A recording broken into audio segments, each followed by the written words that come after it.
at 10 Minutes of Morning Calm. And today we're talking about this idea of truth and facts, and the idea that the two are oftentimes different. And we got to be careful with this. I want to be very gentle with this because there's a bigger picture here that's important, and yet sometimes facts really are facts. I know for me, just with personal life and as well as with working with couples all the time, a lot of the time you work with two people and they both are sharing the same problem, like this is the issue, our relationship isn't working, but they'll both report dramatically different facts. And that's always kind of interesting. And so how do we get to the truth that's underneath that? And there's an interesting idea that actually, what the way truth can really function is this beautiful container of love. And so much of truth is getting us back to that love. It's not necessarily figuring out factually exactly what happened. Sometimes, and again, that's why I want to be careful, because sometimes that is incredibly important. A lot of the time that's incredibly important. And not all the time. Some of the time, actually, getting back to the love is actually what the most significant thing is, and we can just simply understand that we're going to see this particular issue differently, and they keep on arguing about how we see it is probably going to be counterproductive. So I want to read you, it's a beautiful passage. It has sort of a stunning, small, short little quote there. All truth, and it's from the book Secrets of Heaven, number 2063. It's a biblical commentary we use canonically here at the New Church. It's a Christian perspective on the Old Testament and what some of the bigger messages of the Old Testament are that lie just underneath the words. All truths are vessels designed to receive what is good. The more genuine our truths are and the more plentiful they are, the greater the capacity goodness has for taking them as vessels, organizing them, and eventually revealing itself through them. And this is the beautiful line. Ultimately, truth disappears. Beautiful line. Ultimately, truth disappears, except as the medium that transmits the light of goodness.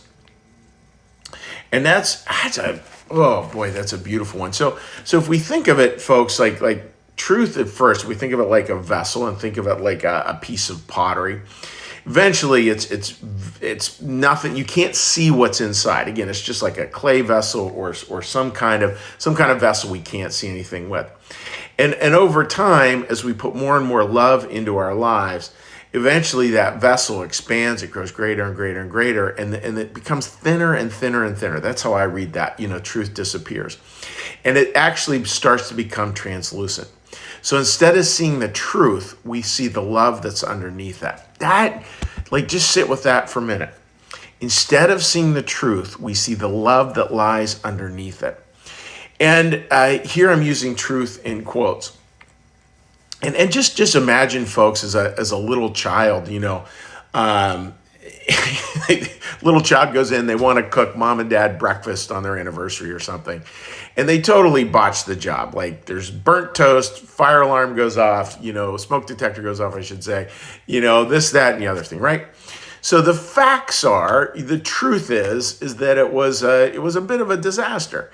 But that's not what we're to see. We're to go back through and see the love that was underneath it. It doesn't mean that we need to pretend that the truth isn't the truth or the facts aren't the facts.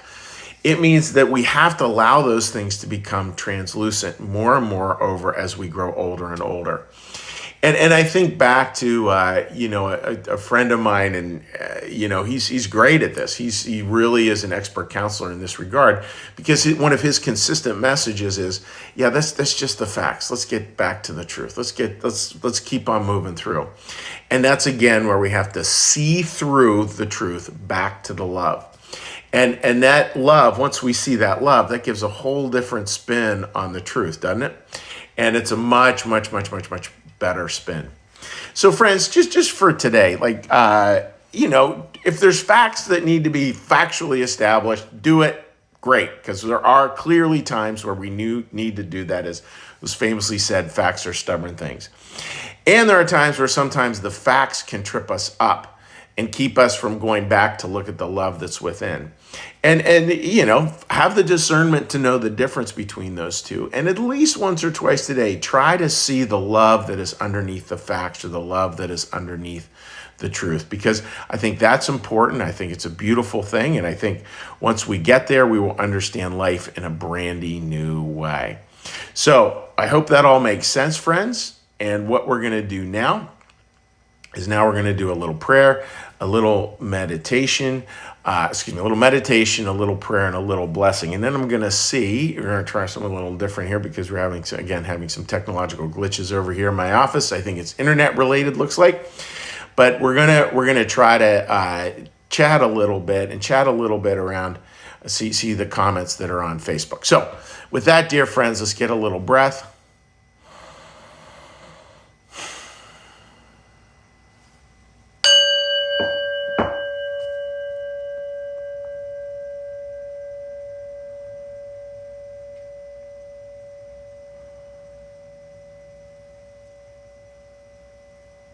A meditation. Be still and know that I am God. Be still and know that I am.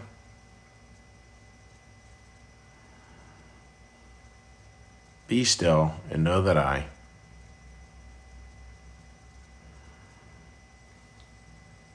Be still and know.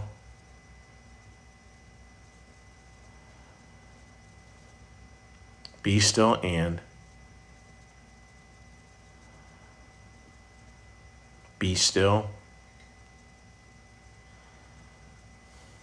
Be.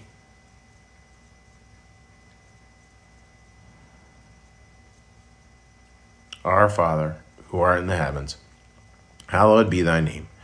Thy kingdom come, thy will be done, as in heaven, so upon the earth. Give us this day our daily bread, and forgive us our debts, as we also forgive our debtors. And lead us not into temptation, but deliver us from evil. For thine is the kingdom, and the power, and the glory forever. Amen. May the Lord bless you and keep you. May the Lord make his face to shine upon you and be gracious unto you. May the Lord lift up his countenance upon you and bring you peace and bring you home. Amen. All right, dear friends, let's see if we can do this a little, try to be a little tricky here, see what we can do if Facebook is more cooperative than Vimeo. And what I'm doing is I'm opening my laptop here to see if I can get comments on there and see what happens. And now I can. All right. So Linda, good morning to you, and I hope you're doing well, my friend, on this beautiful, beautiful day. And now let's flip over on the New Church Lives page, see what we can do there. All right. Thank you, folks, for being patient here. All right, my apologies for being a little klutzy with these things, but such is life. All right, Marcus, good morning to you, buddy, and I hope you're doing well. So, friends, I was a little glitchy. My apologies, and I think we're having some problems with the internet here at my office, but certainly wishing you